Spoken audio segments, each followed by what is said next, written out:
Bonjour à tous, je continue à vous partager des extraits du livre du cardinal Ratzinger, Foi chrétienne hier et aujourd'hui. La loi de la surabondance.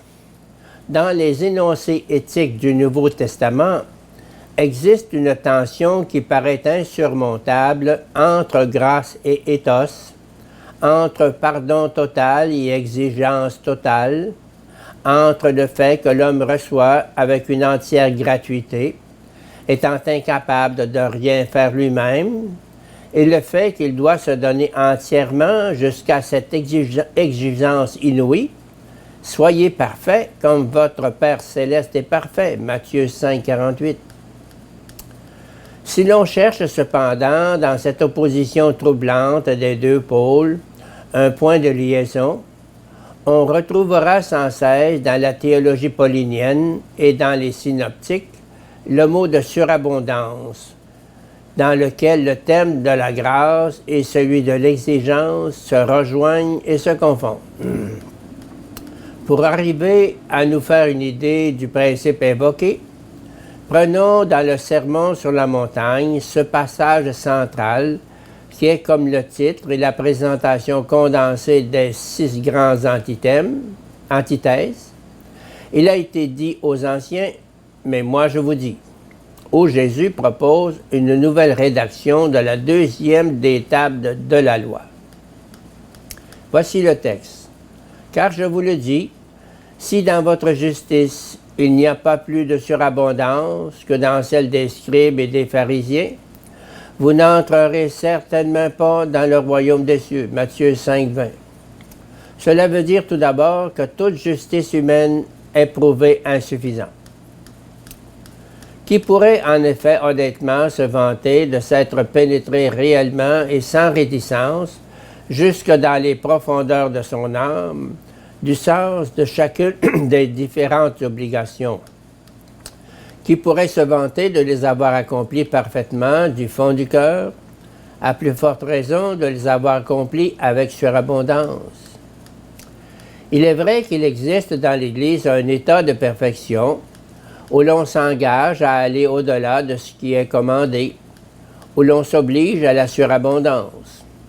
Mais ceux qui appartiennent à cet état seront les derniers à nier qu'ils n'en sont toujours encore qu'au commencement et qu'ils sont pleins d'imperfections. L'état de perfection est en réalité la plus dramatique manifestation de l'imperfection permanente de l'homme. Celui qui trouve cette indication générale insuffisante n'aura qu'à lire les versets suivants du Sermon sur la montagne, 5, 21, 48, pour se voir acculé à un examen de conscience accablant. Ces versets révèlent ce que représentent, si on les prend pleinement au sérieux, les prescriptions apparemment simples de la deuxième table du Décalogue. 3 d'entre elles sont expliquées ici.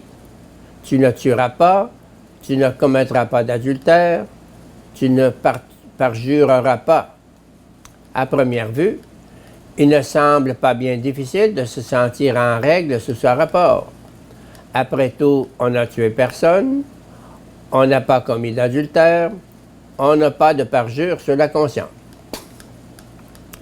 Mais lorsque Jésus fait voir toute la profondeur de ses exigences, il apparaît à quel point l'homme agit dans ce sens par ses colères, ses haines, ses refus de pardonner, ses jalousies et ses convoitises.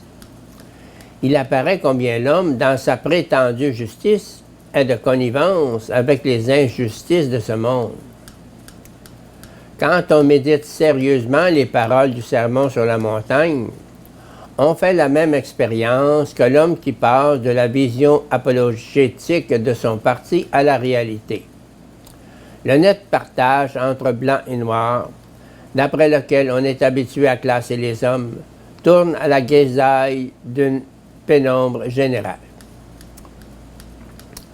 Il devient clair qu'il n'y a pas de séparation blanc-noir entre les hommes et que tous, malgré des gradations et nuances multiples, se retrouvent d'une certaine manière dans la pénombre.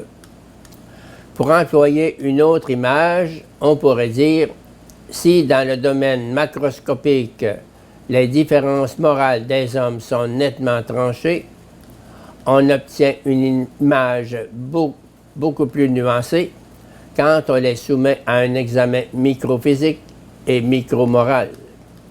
Les différences commencent alors à devenir très problématiques. De toute façon, il ne saurait plus être question d'une justice surabondante.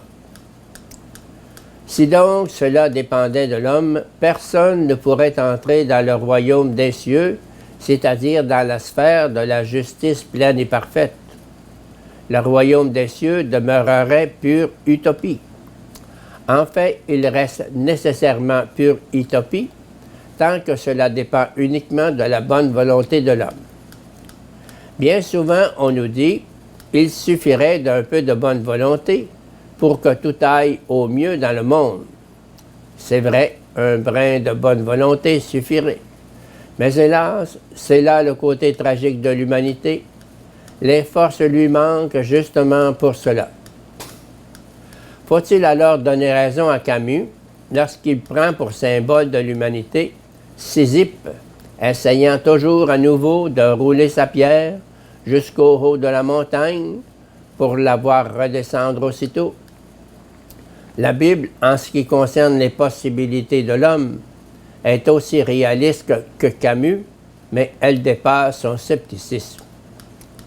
Pour elle, la limite de la justice de l'homme et d'une façon générale de ses capacités devient l'expression de sa dépendance par rapport au don gratuit et imprévisible de l'amour qui s'ouvre à lui, qu'il l'ouvre lui-même, et sans lequel, en dépit de toute sa justice, il resterait renfermé et injuste. Seul l'homme qui accepte de recevoir gratuitement peut se donner lui-même. Ainsi, l'examen attentif de la justice de l'homme nous renvoie à la justice de Dieu, dont la surabondance s'appelle Jésus-Christ.